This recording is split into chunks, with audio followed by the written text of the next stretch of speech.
Let's Talk Life with Mark-Anthony Abel and Sa Ra Garvey, or Sa Ra Garvey and Mark-Anthony Abel. It's great to have Sa Ra Garvey back here to talk about some of these very, very hot topics. It's an incendiary, as you well know. Charlie Kirk, Trump coming, United Kingdom event or festival, which really united the kingdom. So, Sa, what have you been up to? A little bit of this, a little bit of that. Ruffling feathers. The last one that we done, ruffled some feathers. The one we done before, ruffled some feathers. So I was like, that's what I like doing. Do you know what I mean? So I thought, let me just do it. So, but thanks for having me back, though. No, it's an absolute pleasure. Absolute pleasure. You know, you know your game so much more than I know my game in this regard. You've had so much stuff out there. You've had how many views have you got so far? You've got thousands, hundreds. Hundreds of thousands now. Wow. Depending on from the TikTok to the YouTube, it's hundreds of thousands. All we can say is thank you, Sarah, because obviously, you know, we're minnows, and Sarah obviously has given us a lot of exposure on ClusterView as well, which is fantastic. We obviously have different opinions. We've been there for like 5, 6 years, but with Sa Ra Garvey, you know, since we've been working with you, we've got a lot of exposure too. So I like the conversation. I think we touch on some topics where, that other people don't touch on. I think the conversations that we have are a little bit more intellectual, especially when it comes to black people. So, it's something that I like doing. Do you know what I mean? I just don't like being run-of-the-mill gossip type stuff. So, but don't you think it's interesting that you've got so many supporters and we've got so little, but we've done so many videos? Doesn't it tell you about this kind of, this idea, this divide, on certain types of topics? That there were loads of, that's not taking anything away from you, don't misunderstand, but when you're very clear cut and you're quite definable in certain ways.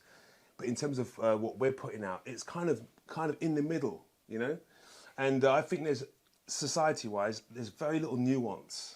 Do you know what I mean, going on? So I love the fact that you come to us, and obviously you're able to see that. You're a very highly intelligent person. I've gathered that. I think the whole world knows that. Thank you. In terms of the conspiracy theories during COVID, mate, you were on that. I remember watching your stuff in the car, and it was like, this is the only guy making any sense. Yeah, I think what's happened is that the world's just become more polarized, and when things become polarized, I always say that's when the clashes start happening.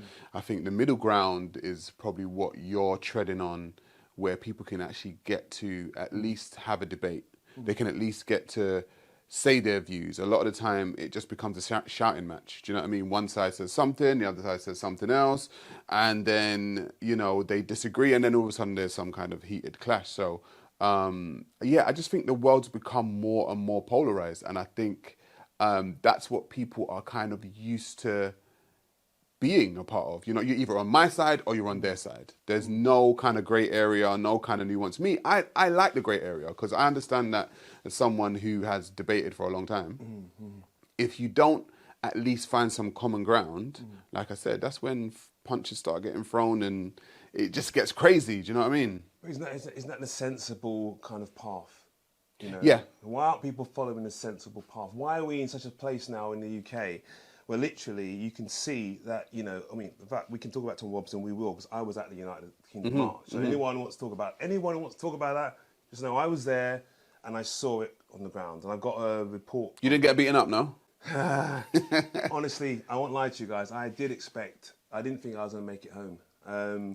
When I went there, I thought, you know what, I'm probably not going to make it home. And I remember that very night, I went to see my mum. I said, Mum, She was like, why are you going? I said, Mum, I've got to go. I've got to see. I've got to know for myself. Is this a racist event? Is Tommy Robinson racist? And I need to feel it. And anyway, having ADHD, very sensitive to stuff. You can't pull a wool over my eyes. So I had to go and stand in the crowd and say, what is going on? And, I look forward to showing everyone what my feelings are. I could have told you that it wasn't a racist event, though. Because I've met Tommy Robinson on a couple of occasions. Yeah, but you can't control his You can't control the followers. Or his supporters, or whatever you want to call it. It's like this, look, you're always going to have extreme factions on any left, right, central, whatever. My thing is, the people that were at the march and the people that were going to march were not marching because they hated black people. Okay. That's not what they were. That's not what they were marching. They were marching, and the thing is, a lot of the time, I've got to say this because I think black people need to stop centering themselves in other people's discrepancies. Interesting. So it's like if there's a hint of any quote unquote racism, black people will take over whatever it is and say, yeah, yeah, because racism, we were at the center of racism. It's like, we need to start decentering ourselves from racist arguments. Could there be a racial element? Of course there could be, right? But it's not towards black people. And like I said last time on this show, our last one, we're from the Windrush generation. So we dealt with, or my grandfather and my uncles dealt with the Teddy Boys. They dealt with the NF. They dealt with the BNP. This ain't that. Do you know what I mean? And so when black people I think black people have like PTSD from racism. And it's like anything that is remotely little bit, maybe slightly racist, they want to center themselves and say, look, yeah, we're racist. It's like, it's not about you. It's actually not about you. It's about, if it was about immigration, it was about a certain culture of people and a certain religion of people that didn't have anything to do with us. And has never had anything to do with us generally. So why are we centering ourselves? Wow. Well, do you know what, on that note, can I show you something? Yeah. We actually a clip of Tommy Robson. Going by the numbers, is this the beginning of a cultural revolution in Great Britain? You're witnessing right now a cultural revolution. We have seen a globalist revolution for the last 20 to 30 years across all nations. Open border mass immigration, attack on our religious identity. That's what we've witnessed the globalists doing for 20 to 30 years. You are now seeing the counter revolution. And this was the spark of it. We hope this inspires all Western nations that now is the time to stand up and defend our future, defend our country, defend our culture, and defend our daughters. Because unfortunately, our women are no longer safe in the UK.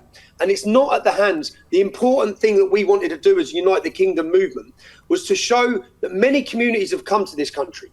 Many have come from India, Sikhs, Hindus. Many have come from other nations, and they've integrated and assimilated. But that's far different to what we're seeing with Islamic immigration. So whilst we wish to unify Britain and everyone that's proud to be British, we have a problem. It needs to be spoken about. It needs to be stopped. The aggression and the hostility from the Islamic community, it's a massive issue to Great Britain, and we see our core identity and the safety of our nation in danger.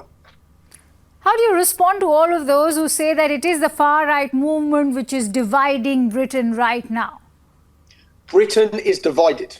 It's already divided. And it's not divided through racial lines. It's not divided between the Sikhs, the Hindus, the Jews. It's not divided by any of them. It's divided by Islam and the rest of the UK. That's it.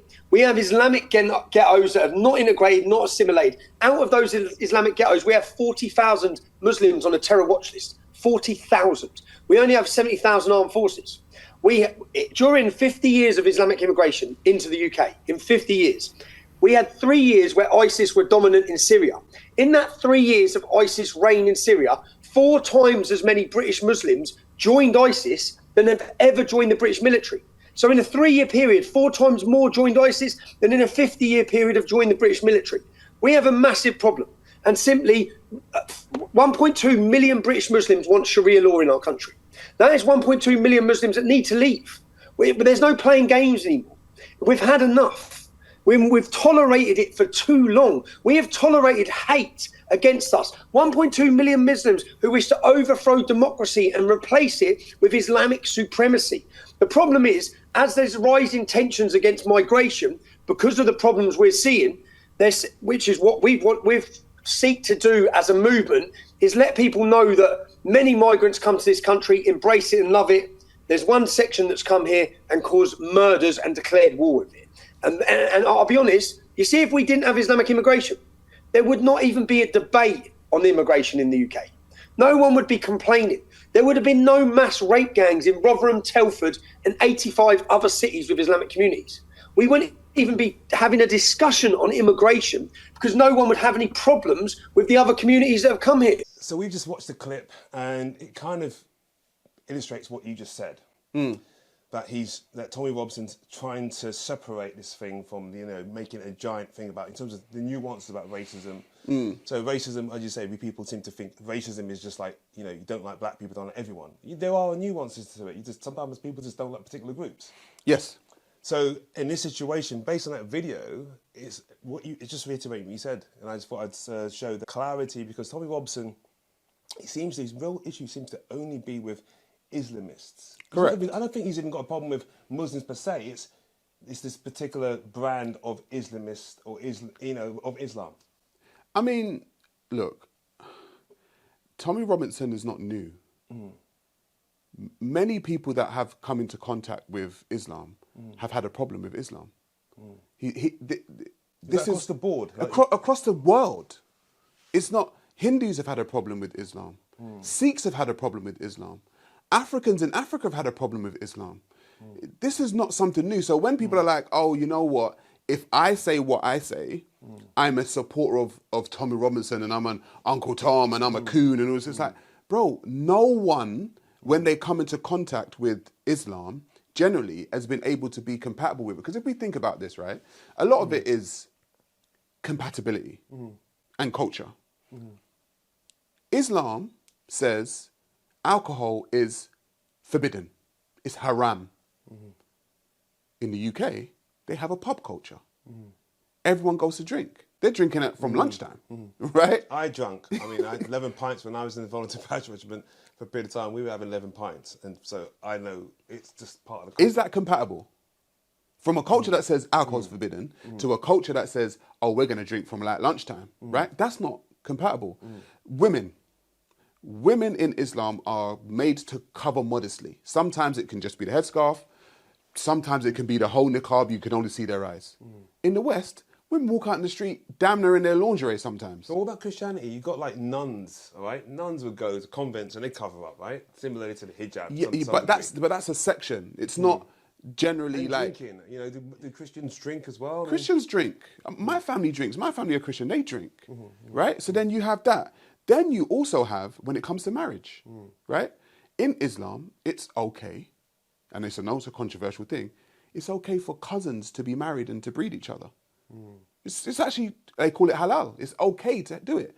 In the West, it's not okay to marry your cousin and breed with your cousin. So when people are saying, oh, things are Islamophobic, it's just a culture clash. Well, what about the Jewish community? Aren't they marrying into their families as well? Aren't they having a similar The Jewish people, first cousins and things like that? The Jewish people, generally, if they are doing that, are in such a minority that you probably don't even...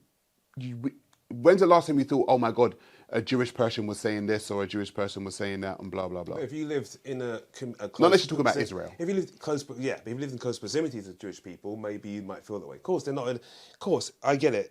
You don't see Jewish communities, every community. The Jewish are also trying to convert you to Judaism.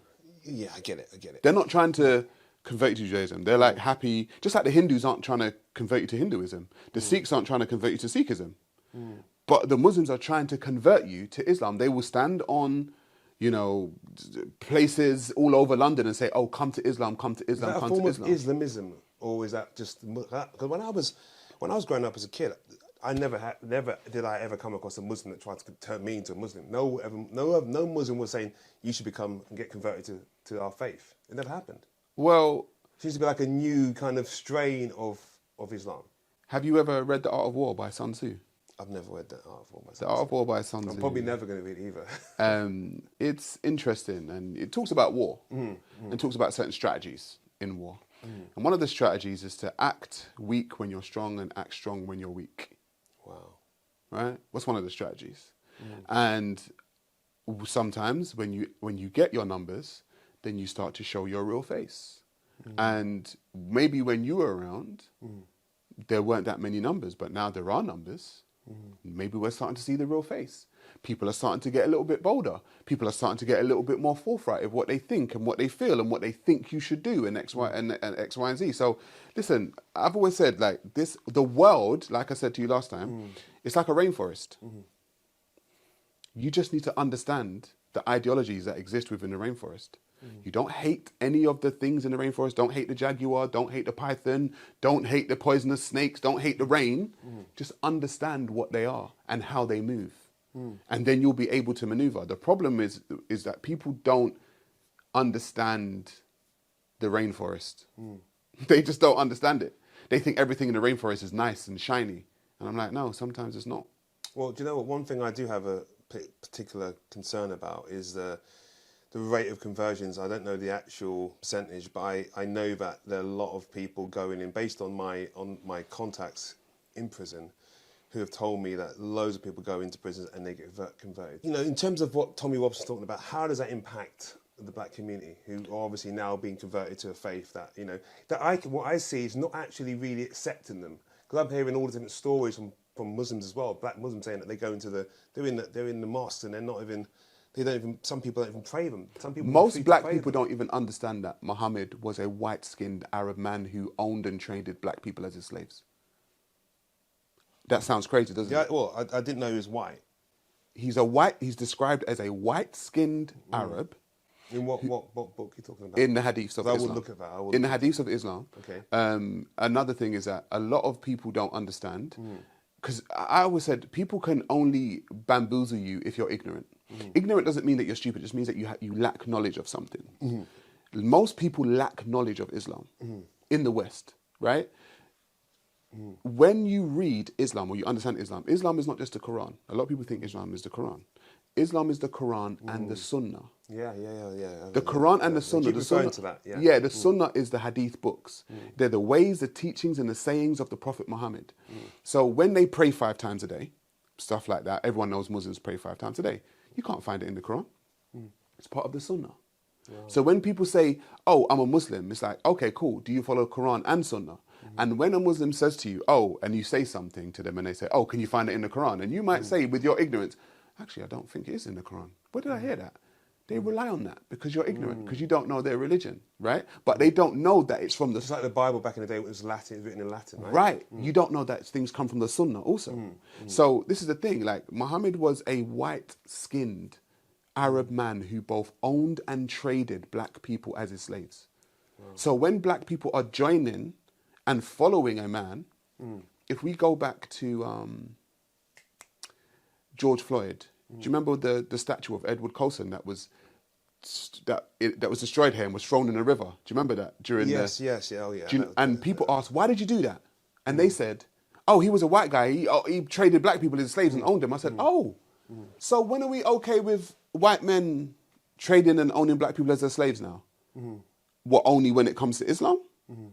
Do you know what I'm saying? But this is what I'm trying to say. It's the hypocrisy. People don't understand what they're talking about a lot of the time. If you don't like white men that own and trade black people as slaves, you might want to look into Islam. Muhammad's companions went out of their way to remind us how white he was. They said that he was white with an elegant face. They referred to him as this white man and drew attention to his white complexion.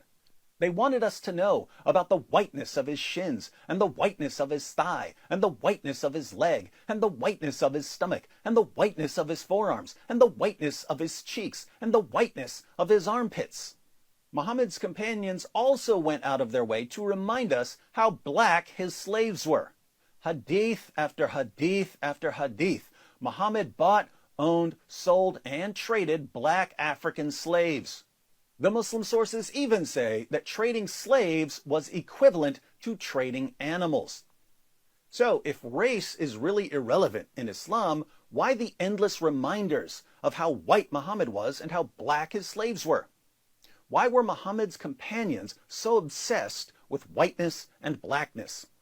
Well, I've heard criticism of black people, you know, because I've gone on TikTok a lot, and there's so much stuff. You go through the comments, and there's comments of what some of the people, the Muslim community will be saying, I'm assuming it's someone from the Muslim community, will say, you know, well, you follow a white Jesus. Right. You know, but you're telling me now that Muhammad was actually... I'm not telling you. They are telling you. Okay. And this is what I need to get across, because of course. a lot of people say, he said this. I'm like, I didn't write your hadith books. What are you upset with me for? If it wasn't there, I wouldn't be able to say it. Because what I do, I always tell you the same thing, fact check, right? Don't believe me. I would prefer people to not believe me. I would prefer people to say, oh, you know what, that guy's talking absolute nonsense. Muhammad wasn't a white man. And I'll be like, all right, cool, go and look for it. Wow. And then you'll find it. Do you know what it is? I'm going to superimpose it on the screen. Here. I'm going to show it and I'll superimpose it when it was both white and he both traded black people. He traded them 2 for 1. Yeah, no, I've read that. He traded them 2 for 1. I've read that. And then they will say, oh, Muhammad, he had a last sermon and he said that everyone's equal and no black is more equal than a white. But in his life, did he live that? Because we can say anything. I can say, oh, you know what? Treat people as you wish to be treated. But in my life, I'm slapping grannies at 12 o'clock each day. It's like, what are you doing? Was there any form of revision, or forget revision, was there any change in his personality? Sometimes people are one way when they start off a particular faith or an idea, but then they start to, maybe they reshape things, they change things. So maybe sometimes early on in the book he's presented as this, and maybe later on he's presented... They have abrogation in Islam. Okay. Abrogation just means that, you know, something was, and then another verse came down, and then it's no longer that way, right? But a lot of the time, people just pick and choose. Do you know what I mean? Like, they can quote something, and I'll say, why are you quoting that for? That's an abrogated verse. That doesn't make sense anymore. But they will still quote it. So it just depends. And I said, they rely on your ignorance. So I think when it comes to Tommy Robinson, what we watched, I think Tommy Robinson, in my personal point of view, is probably the most prominent voice in politics in Great Britain. You can talk about Keir Starmer, you can talk about Badenoch, you can talk about Farage. Tommy Robinson has a lot of people that he can, you know, I wouldn't say control, but a lot of people that are following him. It's incredible. I was there. So what did you think when you were there? Once I got past the fact that because literally, I won't lie to you, based on the media, and obviously I don't listen to everything, but I just thought, you know what, there's always the potential for a group of people just to not follow what he's saying and go, whatever. But I was hearing from Tommy Robinson putting stuff out, because it's got to that point now where Tommy Robinson has the kind of power to kind of really control the numbers. It's really, as you talked about. So, you know, what I felt there, what I saw there was that, he, you know, it could have gone any way. He has so much power that it could be, if he was to say in that moment, guys, storm number Parliament, 10. Yeah. They would have stormed Parliament. And I think that is what Keir Starmer was so terrified of. But instead of work, but I think sometimes I will tell myself, why wouldn't you just talk to him? Why wouldn't you work with him? Why don't you understand this man, how he got to be this man? Don't persecute him. You know, you martyr people. You look at the Charlie Kirk thing. We'll talk about it as well. But you martyr people, and I've got nothing negative to say about Charlie Kirk. So if anyone's expecting me to, it's not going to happen. But I mean, you know, it was an incredible event to muster or to mobilise that many people, and to have people I was around, everyone, the way they were with me, and I had my friend with me. And I can tell you this now, people were so polite. Everyone was calling me brother. You know, when have I been anywhere, ever, where white people are calling me brother? Because you're not like I said, black people have centered themselves so much that they can whip each other up to believe that, oh my God, this is a racist march and they're going to beat you up just like the BNP beat you up, just like the NF beat you up, just like the Teddy Boys beat you up. And I keep saying, like, black people have got PTSD, bro. Like, when it comes to racism, some things just ain't about you. Like, not all racism's about you. Do you know what I mean? Like, it's not about us. Not all racial issues or things that may have a racial element has got to do with black people. Sometimes listen, I said, if I ran Wakanda, right, and a bunch of Chinese people just moved in, I may have a problem with the Chinese. It's racially motivated, right? But if someone else, another group of people centered themselves and said, oh yeah, it's not about you. We're talking to the Chinese. I'm just using that as an example. Do you know what I mean? It's like, not everything's about you. Well, anyway, so talking about nuance, I think that's a very important thing to discuss right now, or to use as one of our main themes. Would you say, let me ask, what's your thoughts on Charlie Kirk? I think there's a bigger issue than Charlie Kirk when it comes to Charlie Kirk. Well, you think Charlie Kirk's a racist? Let's just go with that one. I don't know enough about Charlie Kirk to say he was a racist. Some of the things I've seen him say, I'm like, But then some of the things that people me have seen have said, love that expression. Like, what? Like, but my thing is, okay, look, my thing is, racist people exist. They always have. They're always going to exist, right? The racism's not going anywhere. It's been there for a long time. So when I say this to people all the time, and I said it so many times, like, so what? Someone's racist. What are you going to do? Like, are they coming for you? If they are, you need to organise. If they're not, then you need to continue on with your life. If Charlie Kirk is a racist, if he is, right, then so what are we doing about it? Okay. That's just the way I think, and also I think He was shot, so that's what they're doing about it. See, this is the thing. This is where my conspiracy theory hat gets put on. I don't think it was as simple as they say it was. Okay. I think it was something bigger than that. I think America has become so polarized, and I don't know if they want something to pop off in America for whatever reason to bring in a new law, because normally when something pops off, a new law gets brought in or new laws get brought in to some degree. So I'm wondering, okay, was that a bigger thing to bring in some kind of new law about something? It doesn't support the gun laws, so that doesn't make any sense. Whatever. Listen, I don't profess to know or have all the answers. I don't, because the people that are in power have much more knowledge than I do, and they thought things out within the next 100 years. Do you get what I'm saying? I haven't, but I'm just saying, I think the Charlie Kirk thing it just didn't seem right. Like there's something. It's like, okay, cool, like, and then America has a problem with guns and shooting people.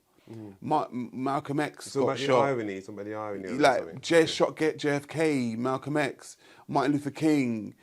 They popped at Donald Trump. Like, do you know what I mean? It's like America's just got a shooting at people problem, and it's just like, I don't know. Is there a deeper issue that people in America are just not accepting of other people's views? But that's the polarization and the nuance that doesn't appear to be central to any type of conversation that we're having nowadays. I just don't think when the whole Charlie Kirk thing, I just don't think it's as big as Charlie Kirk. I just think it's bigger than him.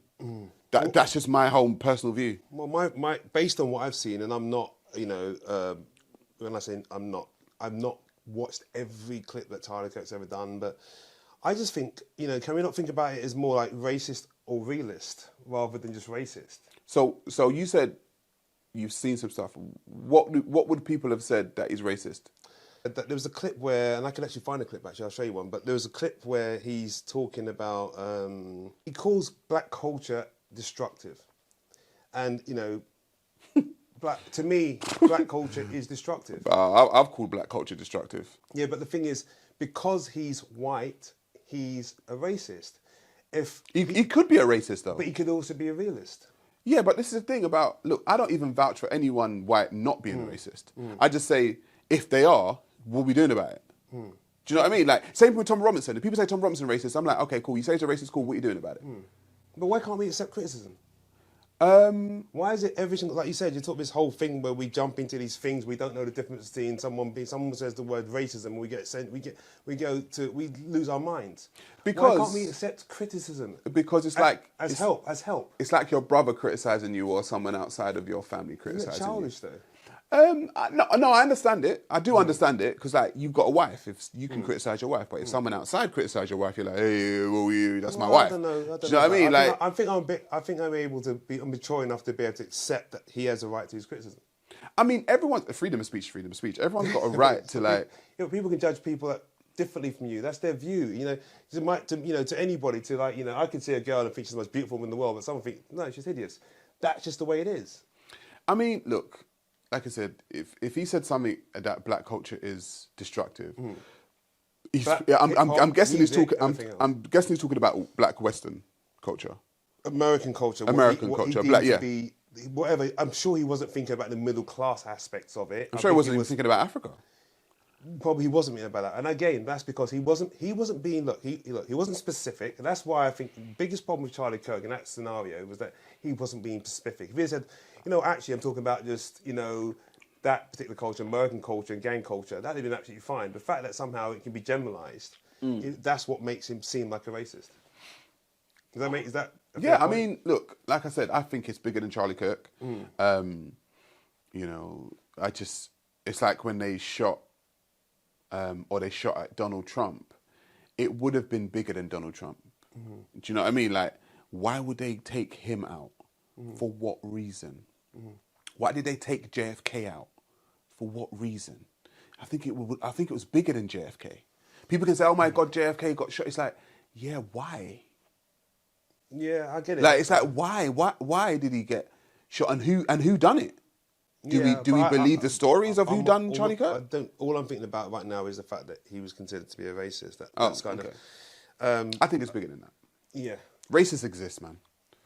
Yeah. Like I'm Okay. accepting that racism. Okay. There was. Have you heard about H.G. Wells? Right. You know eugenics. H.G. Wells was very much a big supporter of eugenics back in the early 20th century, right? Mm. Now, initially, he was so much. He basically wanted population control. At that point in time, they were like population control was a massive issue, right? They wanted to impoverish. H.G. Wells over here or in America? H.G. Wells, the writer, H.G. Wells. Right? In America? In the UK. So basically, he was here. So basically, his story about the Morlocks and all that kind of stuff, right? But he was influenced by eugenics. Right.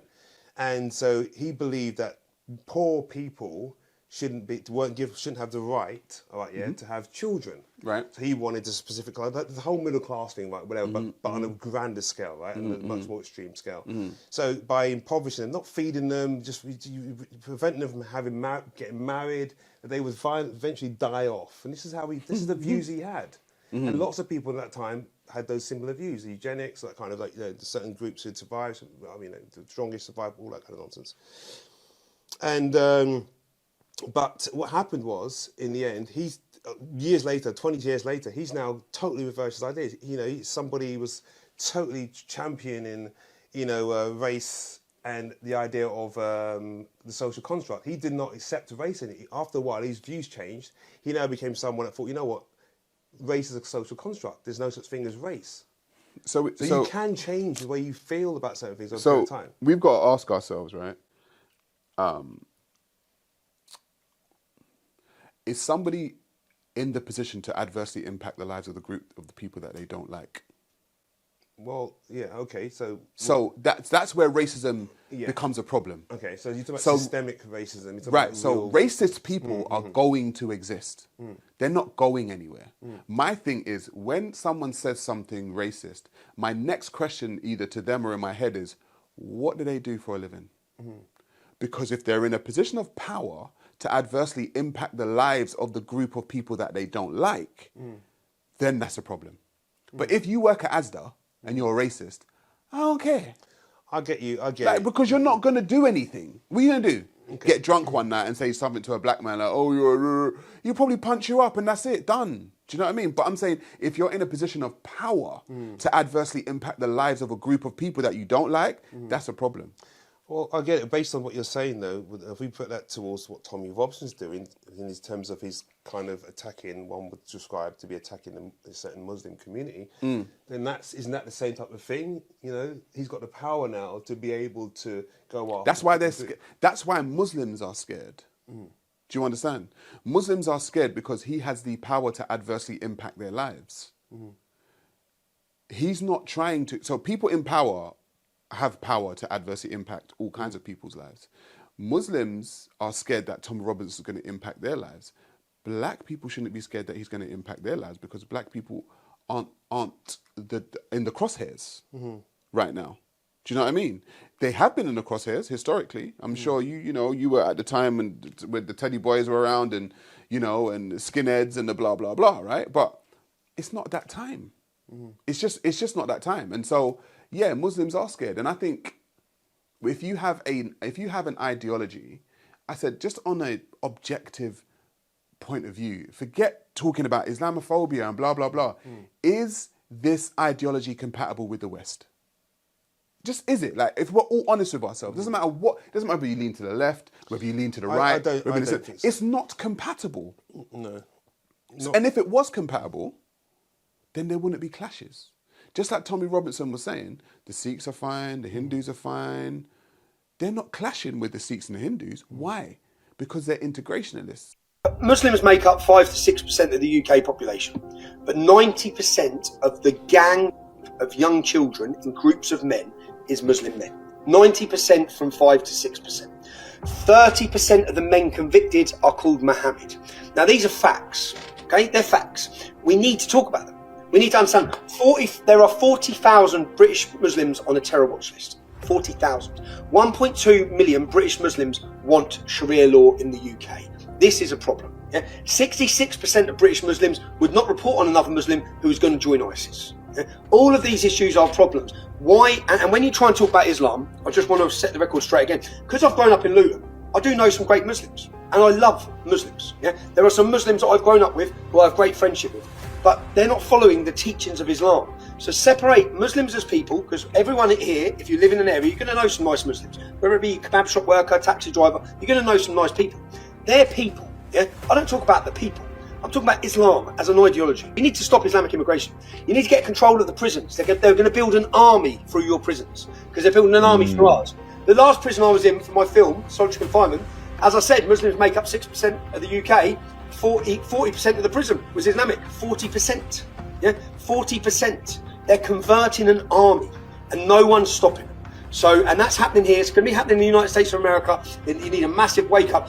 America needs to look at Europe and see where we failed and just end it. Stop it. The United Kingdom will be a Muslim majority country in the next 20 years. 1000%. London already is. What? So we found a video of Charlie Kirk actually going off on a real racist. Check out this clip. I want to ask a question of you. What does it mean to be an American? Is it an idea or a history, a shared history, or is it a skin color? Well, I mean, you could go back to the original founding fathers, the Immigration Act of, I believe it was. What does it mean to be an American? Is it a skin color or something else? So there's the current idea of what it means according to, the Hart-Celler Immigration Act and, all this bullshit that you guys spew. But if you go back to the original founding fathers, they intended this to be a European nation for white men of good stock and character. So, can you show me, let me answer the question. Can you show me where in the United States Constitution it says that? It wasn't in the Constitution. It wasn't in the Constitution because they didn't believe it. The founding... You, sir, they did not put it in the United States Constitution. Let me answer another question. Let me ask you another question since you support. Allow him to have the mic. Let me ask you another question, Founding sir. Fathers wrote many what other does the documents phrase, other than the United sir, States Constitution, and they made it sir, explicitly clear. That what does the phrase "e pluribus unum" mean? What does the phrase "e pluribus unum" mean? Why is that relevant? Because it was on every founding document and presidential seal from our founding, which means out of many, one. You, sir, and your ideology is not conservative.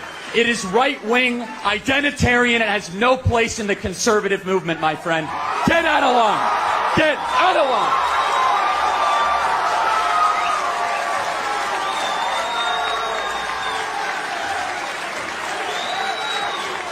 USA, USA, USA, USA, USA. Charlie was a great brother, far from racist. He just wanted equality.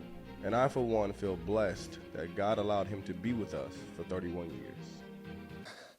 So we just watched the clip with Charlie Kirk basically saying that certain things aren't in the Constitution in terms of the idea that, black people, there's a conversation regarding black people in the Constitution or not, whatever, and the rights of black people. And Charlie Kirk basically he sent this guy off, literally. I'm sure the clip, he sent this guy off, So my views are this. He's not a racist. Now, there was a nuance to what Charlie Kirk was doing and what Charlie Kirk was saying. I love this. I love this. You don't believe it. I don't believe it, mate. I'm not going to lie to you. I do not believe that. And I'll tell you why I don't believe that. Okay. Because it was written into the Constitution that blacks were 3/5 of a human being. Right? So when you say human beings are 5/5. I get it. Absolutely. Right? Yeah, and blacks are 3/5, right? Yeah. So when he says, where was it in the Constitution? It may not have said what he said specifically, but it did say that blacks were 3/5 of a human being, absolutely. right? So Yeah. this is why I'm like, I don't necessarily think that. Founding fathers, I get it. Your founding fathers done that, right? So I don't necessarily believe Charlie Kirk there. I don't know if he believes his words, if I'm totally honest. Interesting. I don't, because... Well, you know what? Jews out. Oh, the clip's going to be up. No, because I want to flesh that out, right? Yeah. Because America was founded upon racism, right, by white-skinned men. So they got rid of the Native American, they brought in the black African, they used the Chinese for the railroads. It was based on the expansion of white power with dominion over non-white people. So I understand what the guy was saying. And for Charlie Kirk to be so, I guess, rambunctious about this guy talking and acting like the guy's talking nonsense. I don't believe it. I just don't believe it. Not when you actually look at what America was founded upon. Okay. Yeah. Okay. You don't think America was founded upon that? No, I agree with you based on the 3/5 aspect of it. Absolutely. Like, it's pretty clear, right? Yeah. But I don't think, in terms of his argument there, he was just saying, look, we're not going to exclude people of colour. I mean, look, you have to understand, I've said this before, America is a white country. Which is what the guy was trying to explain. It's built on that, right? And you're going to get people in America being really peeved off at the fact that so many non-white people are coming in just on sheer numbers. Because white-skinned people generally don't breed the same way as the Mexicans do in America. They don't breed the same way as black people do. They don't breed the same way. Right now, in here, no one's breeding like Muslims are breeding. What was it? The number one name for a child was called Muhammad, right? So what happens is a lot of this comes down to the annihilation of genetics and the fear of annihilation of people's genetics. So it's going to make people act really weird. And so even with this whole Tom Robinson thing, I think you have to look at it at a point where you think to yourself, okay, cool. A lot of it underlying is genetics. But look, but just what I mentioned before about H.G. Wells and his turnaround from being someone, trying to manage population control, right, for the most impoverished people, and then having a complete reversal and just saying, and then coming up with his ideas of the social construct and saying that we are a human race. It's a human race. Do you believe him? Well, do I believe him? Yeah, would you believe him if someone I'm reading the book, I'm reading his message, and so you're gonna basically, based on what he's saying, now you might say, okay, maybe, it's cloak and dagger, maybe he's completely different, he's got different ideas behind, that he's not presenting. But in terms of the fact that he was advocating for a different idea that he had previously, means that's the nuance. People can change. See, the thing is, you give people more credit than me, boy. I don't give people credit like that. So, okay. If someone was advocating for eugenics, okay, and then all of a sudden it's like, nah, you know what, racism is a social construct. You learn, bro. I'm going to be like, nah, I don't believe you. You start to realise, you start to see there's a human element to things. You start Could it to happen? see suffering. Could it happen? Pain. Of course it could happen. Okay. I'll tell you. But I just don't trust it. Okay, all right. On that basis, now let's look at homophobia in the black community. Yeah. Okay. All right, homophobia in the black community. I used to be this is not I was so homophobic, but we all were. I mean, I don't know what my generation. Listen, homophobia. I'm Jamaican, so yeah. So that was normal. I would defend, homosexuals all day long now, because obviously I've spent time with people who are gay, and in terms of when I realised, I recognised in the gay community was that there was a sensitivity that wasn't present in a very typically straight male-dominated world. And I needed that. Like you've got your father in your life. You got your father, and your father's there is to listen to you. A good father will listen to his child and understand. In the gay community, these are normal things within the gay community. Music, art, being able to go deeper into stuff. I found the typical male way of looking at the world is just too closed off. It's too simple, and when you're an intelligent human being, the world is complex. The world is very complex. It's very nuanced. Do you know what I'm saying to you? And so as I grew up and I realised when I was going more into the scene, into the world of entertainment, I just found there were more and more gay people. Of course, they're right. I'm an actor, so I see. And I'm like, but mate, we may not have the same way. I love girls, they like boys, whatever it is. But the fact is, I'm like, okay, I feel differently about it. I'm not like, oh my God, I don't like these guys. They do their thing, I do my thing. But I am not homophobic anymore. So people can change. I don't think I was ever homophobic. I was. If that makes sense. I was definitely homophobic. I think I was probably, growing up as a teenager, probably ignorant. Oh, it's a batty man. Oh, do you know what I mean? It's like just stuff that kids say, or do you know what I mean? Oh, you're gay. But I don't think it was like... Gangs are different. When you're in a gang, it's like guys will go out back, gay bashing and things like that. Things happen, You know, You used to do what? I'm not saying I gay bashed anybody, but that was kind of a thing back in the day. That's taking time out of your day to go and get them, bro. Do you know what I mean? Like, that's a lot. Look, I would hear stories of members of my gang that would have, you know, they may have attacked someone who was gay, and I probably would have not blinked about it at that point in time. It's funny you say that, right? I'm gonna go somewhere with that. In the black culture, specifically in the West, they've got this quote unquote, what's it called, pause culture. Have you heard it? No. Where they say pause at the end of anything that sounds remotely gay. Okay. So if I was to say, hey, get the ball, oh, pause. As in, like, I don't know, because balls are, you know, men's balls and blah, blah, blah. Don't touch my ball. Pause. Like, they do this kind of thing. And I said to myself, anyone that needs to consistently basically tell you that they're not gay may just be gay. And this is my thing, is that I think it came from prison culture. Because a lot of men within prison are probably doing some borderline homosexual stuff in the close proximity with just men for a prolonged period of time. And it's like, I'm not gay though, I'm not gay. It's like, you probably are. Do you know what I mean? And probably the stuff that you've probably been doing in jail. Because I'm just saying to myself, I'm a man, I like sex as much as the next man. But when you put men in a closed environment for a prolonged period of time with that much testosterone, something could happen. I'm just saying.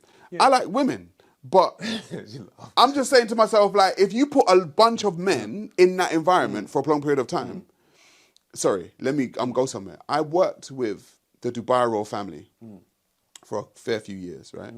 And I said, I've never seen so much homosexuality. So I had to ask myself, why is there so much homosexuality? That's very strange. Amongst these people. They are Muslim. And yes, but a lot of the time is that they're segregated from women. So they're in close proximity with men a lot of the time. Wow, weird. So I'm like, I get it, but I didn't think that was the. What do you mean? Like, so the women just go to harems? Is that what's going no, on? but I'm saying when you talk to the black community, when you talk about, I'm trying to link it to the black community, right? Yeah. And homophobia. I think a lot of the homophobia comes from the fact that a lot of them are probably gay. Possibly, and I would say, I don't know. I just think there's a lot of dishonesty. I remember when I was growing up as a kid, you were told that black people couldn't be gay. Do you remember that kind of stuff? I weren't told that. Man, that was it. You might live in a different era from me, boy. I'm telling you, man, black people couldn't be gay. It was like, black people can't be gay, and that was how it was. They can't be gay. That's how it was. It was like one of those things that it was just. That was the kind of. I think anyone can myth. be gay. Yeah. But that was the myth that a black man couldn't be gay. And that's how much So the idea of homophobia was like, yeah, but no, these people are a certain way, but black people weren't a certain way. Do you know what I mean? And that's how it was viewed. And so that's probably the reason why a lot of black people were too afraid to say anything, because it was like, well, they're going against the idea of what it was, and maybe that's what's the deeper lying things. But in terms of prisons, I think there must be a lot of homosexuality in prisons, and they're not very honest about it. They're not very honest about it, and I think when with America, it's quite known that don't drop the soap. Like they have these type of. I find that such a weird culture. But what I'm trying to say is that I think the British black male has been very good at hiding the fact that people say, "Oh, but I was in prison for 10 years." You were in prison for 10 years just around men. Okay. That's a lot of testosterone there, mate. This is where my brain's thinking. I'm like, that's a lot of testosterone you're in and around, mate. Do you know what I mean? Like, did you not see any homosexual? No one's a homosexual there. Like, I'm just like, I don't know. If a man tells me that, do you feel people are born gay, or do you think people? I don't think anyone's born gay. I mean, I don't know the science, but I don't think anyone's born gay. So how do you become gay then? Me no know. Well, I'm based this on this whole gender fluidity thing. People talk about gender fluidity. Yeah. Whether you can go from... And that's nonsense. That's nonsense to me. No, but it's a nuance, and it's quite... You can't be gender fluid. It's quite acceptable. No, it's quite either acceptable. A man or a woman. Look, I'm sorry, no, it's about the idea of you're straight one minute, then you're gay the next minute, or you're something else. There's this idea of gender fluidity. Do you know what I'm saying to you? I get it, but I'm like... If you can accept that there is this concept of gender fluidity within... No, that's kind of probably... I don't know, is it part of this conversation that everyone having about... I don't know what it is, but if people in the gay community can accept that as being a thing, can they not accept the idea that you can become gay? So not everyone, I think people not can everyone become is gay. born gay. I think people can become gay. Yeah, but do gays accept that idea? So in other words, people that are abused... You're asking someone who's not gay, I don't know, bro. Men and what? Well, this is a conversation happening. So, you know, people that are confused... Or something, You have to ask I'm homosexual, bro. You know what I'm saying? Yeah, well, it's fine. Yeah, and you know, you get the idea though. We're talking about within the black community specifically, because it's something that's clearly a situation that we're not honest about it, and it's not something that I think a lot of women are becoming gay. Okay. A lot of women are becoming gay into their older years. That's something that I touched on, which I couldn't understand because as a man. So it's a choice. It's choice. It can be. So this is what it's about. It's like I'm trying to say to you, it's like because one of the big arguments is that within the gay community is that, look, he knows he's gay. He is gay, and I'm like, well, maybe. How do you know all this stuff? What do you mean? How do I know stuff? How do I know this stuff? What do you mean? You in the gay community? How do you know what's going on in the gay community? The conversations with Charlie Kirk. Well, you're not telling me Mark-Anthony. No, I don't mean something. I'm joking, bro. The conversation with Charlie Kirk, for example, via this transgenderism and all this stuff, and a lot of the anger that people were having about Charlie Kirk was because he was speaking to people and saying to them that, you know, maybe you need to go and see somebody, just talk to somebody, get some counselling. When it comes to homosexuality, or when it comes to the gender fluidity, whatever it is, their gender, being confused about your gender, and all this. Well, he used the word confused. But a lot of people are confused, though. Yeah, but the LGBT community won't look at it like that. Like, he's not confused. He knows he's a girl. No, look. He knows he's a man. All right. Let me throw a nuance out there, spanning in the works. Do you know Rachel Dolezal? No. Rachel Dolezal was the white woman in America who claimed to be black and acted like she was black and worked for the NAACP. Yeah, for right? years. Oh, yeah. For years. Oh, gosh, now, was she black?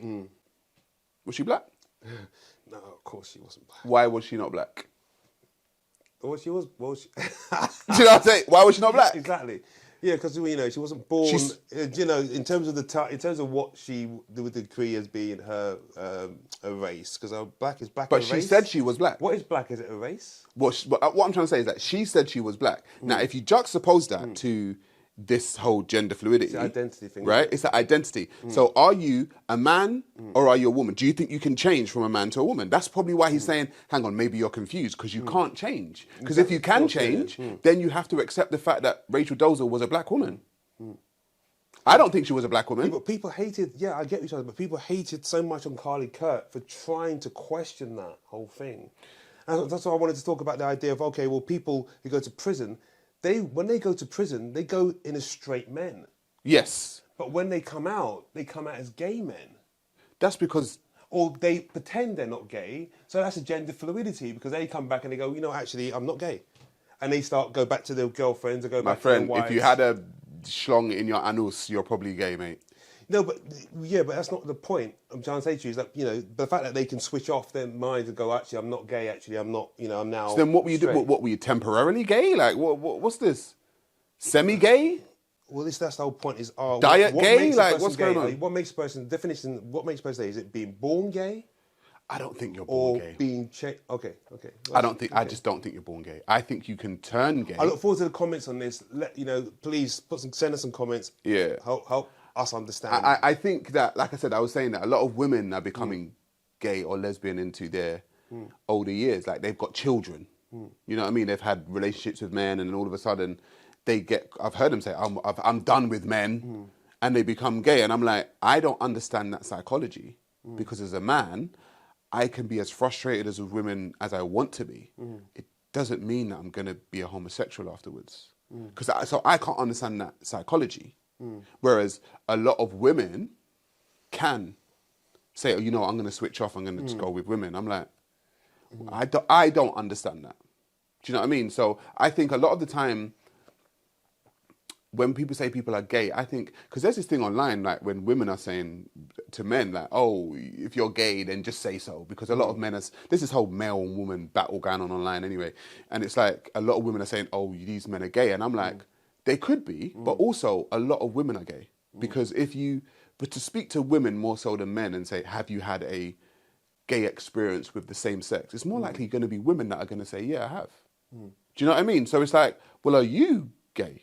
Are you fluid? Are you bisexual? Do you know what I mean? And I think a lot of women are, I kissed my best friend. It's like, what? If I said I kissed my best friend, someone's battering me, bro. Like, do you know what I mean? It's like, Of course. that's not even something that I would even think of doing, drunk or not. Do you know what I mean? So I'm like, well, are you guys gay or, do you know what I mean? I don't know. There is a culture. There's a culture in the, like French people kiss on the, whatever. So that some of these things are kind of normalised. Arabs, whatever. So I need to say that. Yeah, but not on the lips. Not in a sexual way. Not sexual way is one thing. In the entertainment world, it could be very different. So there's a lot of, it's kind of quite normal in certain circles, I would say. Can I say something? Do you remember going back to Tom Robinson video, yeah? Tom Robinson said that a lot of the British have, they feel like their racial identity is being, their religious identity is being erased. Do you see this country as a religious country, as a Christian country? I see it's more of a secular country, but I would also say that it's rooted in Christianity, definitely. Right. I mean everything about, just certain things about your behaviour, morality, the way we behave, the way we act, the way we treat women, it's just certain aspects, I don't know, it seems to me to be very Christian based. If I go by the understanding of Jesus Christ, as a Christian. So yeah, I think most people would say this is a Christian country.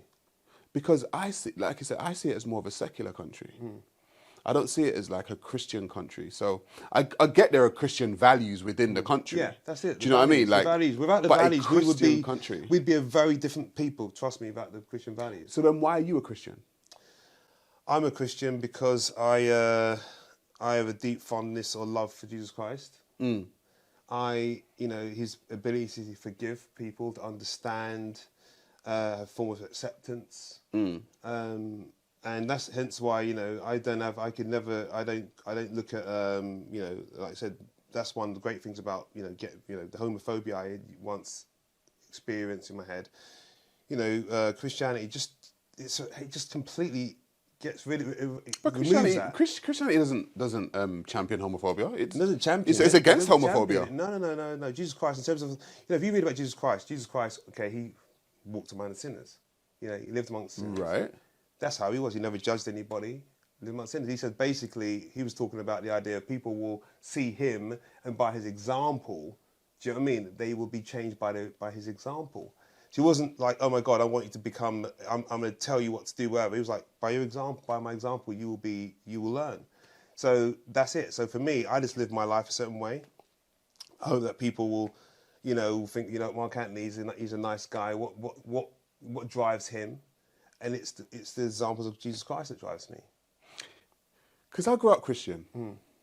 I did. I grew up in a Christian family, like heavily. Most of my family is Christian. I'm kind of like the outcast in and amongst my family. I love my family, don't get me wrong, but I know that when it comes to Christianity, like I'm just not.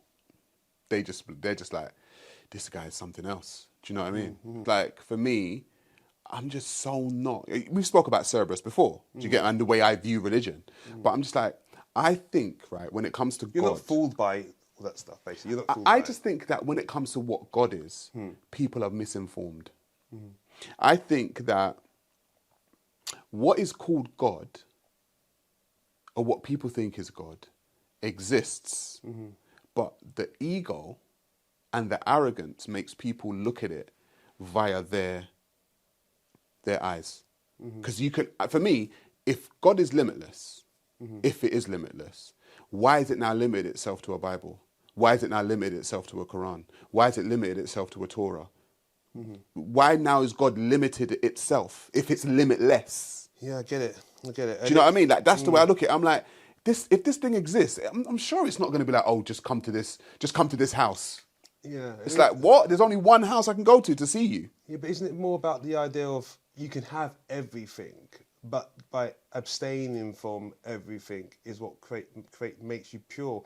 Because God is so grand and he can have everything. He owns everything, But the fact that he's saying you have to not have everything, that the greatest thing you could ever do is to, for example, I could have a loaf of bread and to give that loaf of bread away and to starve rather than eating it myself and feeding everybody else, that's the greatest. But then thing is I could do. that not human That's a psychology? sacrifice. What, to do that? Human psychology, to be that most people, I think most people are based, most people, genuinely, my mindset, people are naturally selfish. It would depend on the culture, wouldn't it? I think most people Because as a Jamaican, I know that being a Jamaican, my friends could come off the street. Oh, you're right, Mum. I'm just thirsty. Come get a drink. Come, I got food.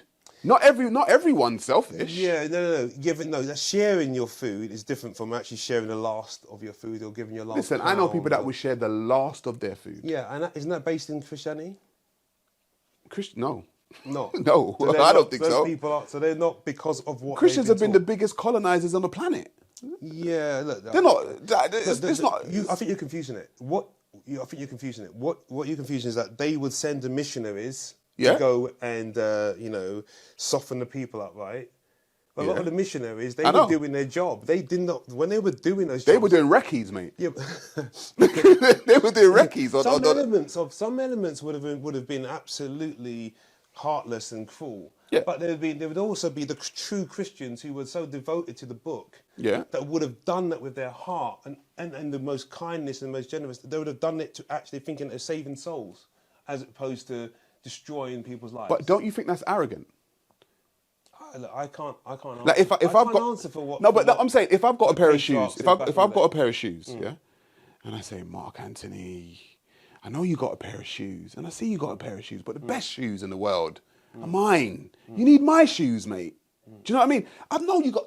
It's like, isn't that arrogance? superior, Yeah, because I think my shoes are better than yours, essentially. And I try to come to you and say, you know what, your shoes just ain't as good as mine. Now, I've never worn your shoes. I've never been in them. But no one can defend any faith in terms of the way they go about spreading their, as you said, imperialism. Abrahamic specifically, because the Sikhs and the Hindus don't do that.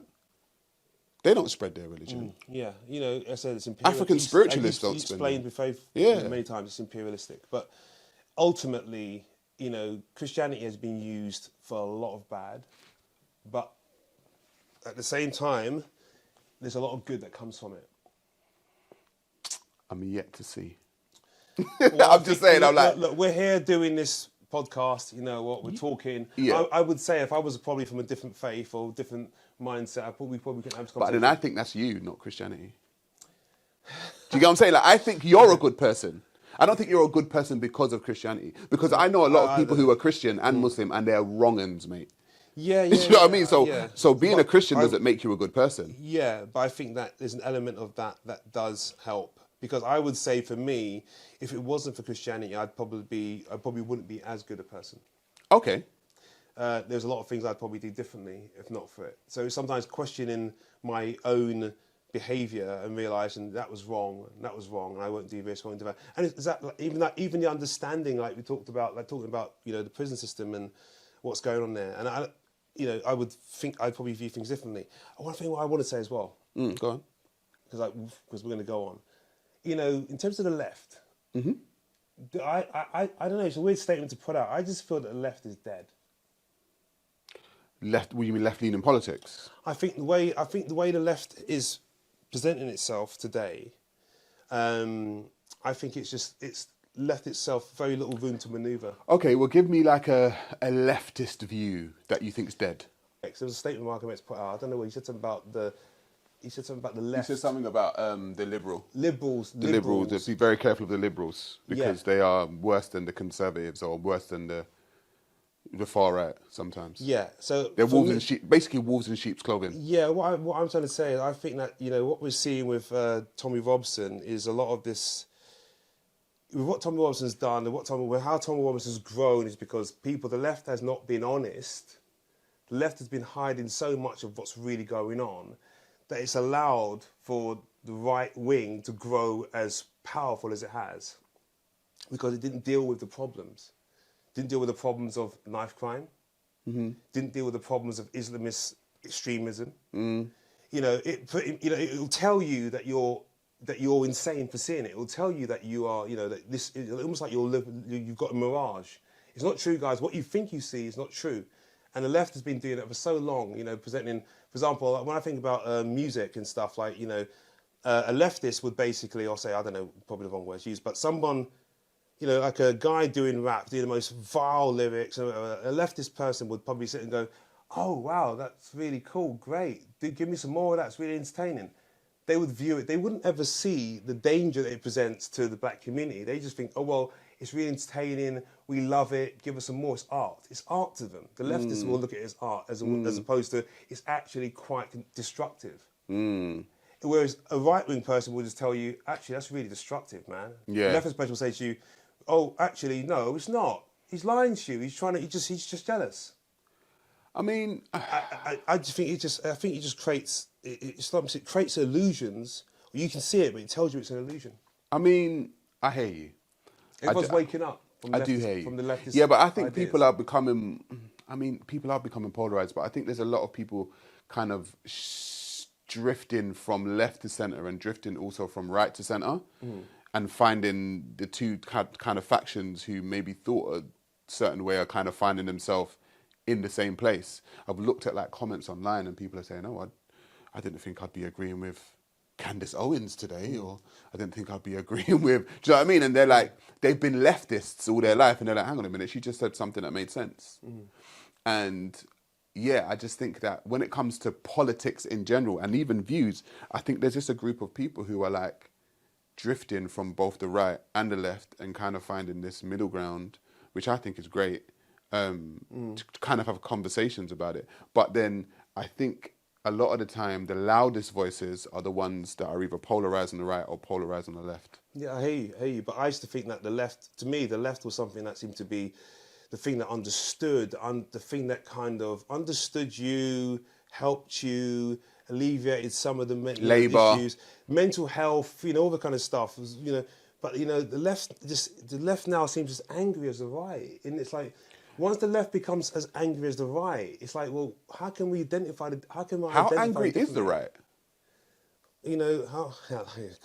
No, I'm just saying, if you said as angry as the right, how angry is the right? The right is, you talked about, like, you said about Charlie Kirk being a racist, right? And, like, he says stuff and it's racist. I never said that. You said that. No, I didn't say that at all. So, you know, and... I never said Charlie Kirk was a racist, by the way. Well, you said that the whole kind of, okay, well, we'll scrap that. I'm just saying, if you rewind the video... Yeah, okay. I don't think I said he was a racist. Okay. Whatever system he was supporting and whatever, championing was a racist system, right, yeah? The right is angry. They're always angry. They've been angry since anyone can remember. They were angry when the Union won the Civil War and they had to give up their slaves. They were angry when Reconstruction gave their former slaves the right to vote. They were angry when black soldiers came home from World War I and World War II and insisted on being treated with dignity, having fought for their country. They were angry about jazz music becoming more popular, and then about rock and roll. They were angry when black children tried to integrate schools. The whole history of the American right, whether they called themselves Democrats, Dixiecrats, or Republicans, is a history of rage. And even having, quote, taken back their country, unquote, by putting Donald Trump back in the White House and unleashing Project 2025 on all of us, deleting affirmative action, DEI, black history, black scholarships, black-held jobs in the federal government, having driven women out of the military leadership and ended everything from farm subsidies to foreign aid, while getting away with an actual insurrection scot-free. They're somehow still angry. When Charlie Kirk died, sadly, it was like the whole world was coming at me for putting up a post. What did you say? I put a post saying, rest in peace, Charlie Kirk. You know, no one should die for their views. And the amount of kind of the comments I got. You're a coon, man. Worrying.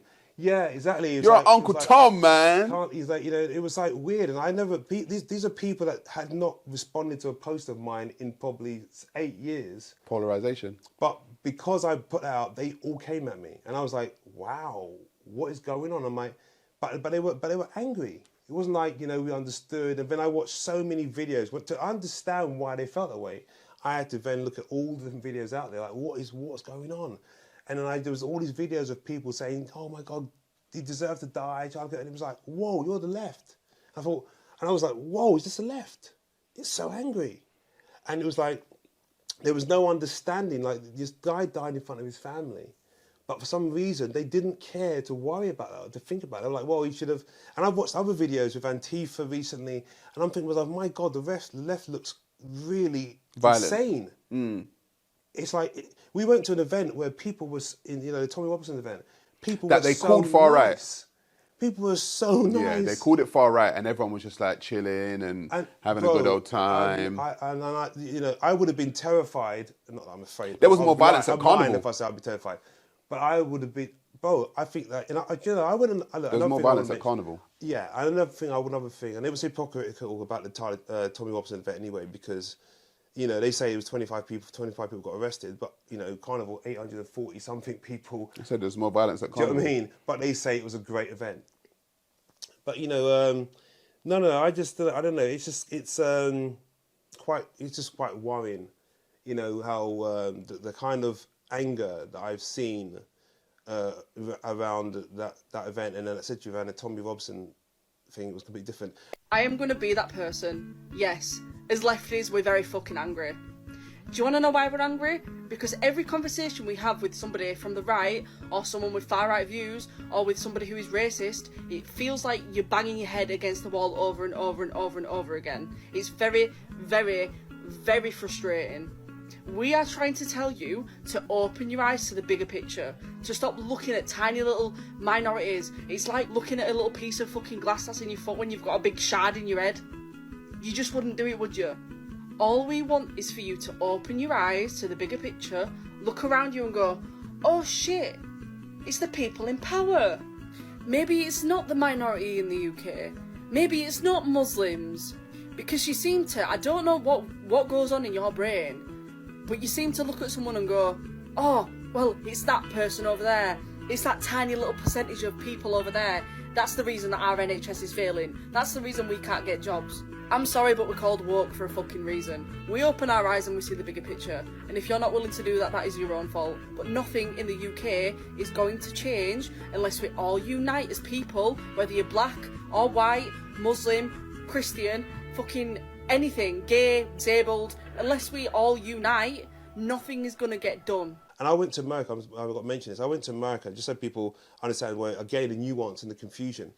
I was in the States and I went on the Black Lives Matter march. And that was that's an event, it's a march of black people, trying to fight for their rights. But, it was predominantly white people on the march. And I was really excited about it. Wow, how many white people are on this march? 7% of the people at the march were white. And I was like, wow, this really shows there's a real understanding of the suffering of black people's plights in America. But then when I was on the march... I don't trust that. When I was on the march, it wasn't long before I started to see they were giving out these communist leaflets. I don't trust that. I'm like, what's communism got to do with Black Lives Matter? And then you start looking at it. It's probably Antifa. Then you start digging deeper into it. Then it's probably like Antifa. These movements, these whole movements, they get what's the word for it? They get commandeered or whatever you want to call it. They get hijacked. Hijacked, They yeah. get hijacked by all these different political socialism, communism, and I was a socialist growing up, and I'm like, what is going on there? Then you start looking at some of the aggression from the left, and Stalin, and it's like, wow, it's just what we believe is clear cut just isn't. And I'm gonna end on that. But I would say one last word, and I'm gonna end on that. I want to talk about one thing that happened recently. By all means, please do. You know we're not supposed to be here, right? What? You know that there was a rapture, apparently. Did you not hear about the rapture? You mean no? That happened on the 23rd of this month. Yeah, okay. There was a rapture. So what? It was meant to end, was it? Millions of Americans said that there was a rapture and Jesus was coming. And people sold their houses. They sold their cars. They gave their children to the CPS. It was crazy. They gave the children They gave their to the Child Protection Services in America. Child Protection Services. They said, look, you take my kids. There was people telling their kids, listen, I've only got 2 days left on the planet. I love you, blah, blah, blah. And people were trying to reason with their parents, look, this is not happening, right?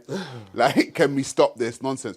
But by the millions, people were in Africa doing it. They were out in the woods. They were going crazy, shouting up at the sky. The people in America had in schools. They took them out of schools and put them in the playground so they wouldn't get lifted into the ceiling. It was a whole thing. And I said, this is why I don't mess with Cerberus. Yeah? This is collective religious psychosis. Yeah, you get the last word, and it's fantastic. This is collective religious psychosis, people. The rapture's not happening, yeah? And I don't know why people... And it was a South African pastor who said 23rd. And now people have come out saying, oh, yeah, it's the 28th. I'm sorry. I'm so sorry. Yeah. And I'm just like, wow, are people really this People do believe that, they do believe the world's going to end in the next 5 years. But last time we said, and I said about groups of people, I don't trust them. I don't trust groups of people. I find them very weird to be around. When people are saying there's in a huge group, I'm like, I'm staying away from you because I just don't know what they're going to do. So yeah, I'm glad that we made it past the rapture, right? And I'm kind of upset that a lot of people never got bloody sucked up into the rapture, but they're still here. Do you know what I mean? But yeah, that's what I I've got to say, well, great stuff. Thank you. But you know what? Doesn't mean, seriously, guys, everything you said is definitely true, but it doesn't mean that Christianity is dead, right? Anyway, let's talk life with Sa Ra Garvey, Mark-Anthony Abel, Mark-Anthony and Sa Ra Garvey. Thank you so much for your time. So much a pleasure, Sarah. Thanks for having me, man. And one last thing I will say, guys, anything you didn't like what we were saying, I'm not going to say it's for entertainment purposes, but you know what? Do your research and enjoy. Thanks so much. Bye-bye.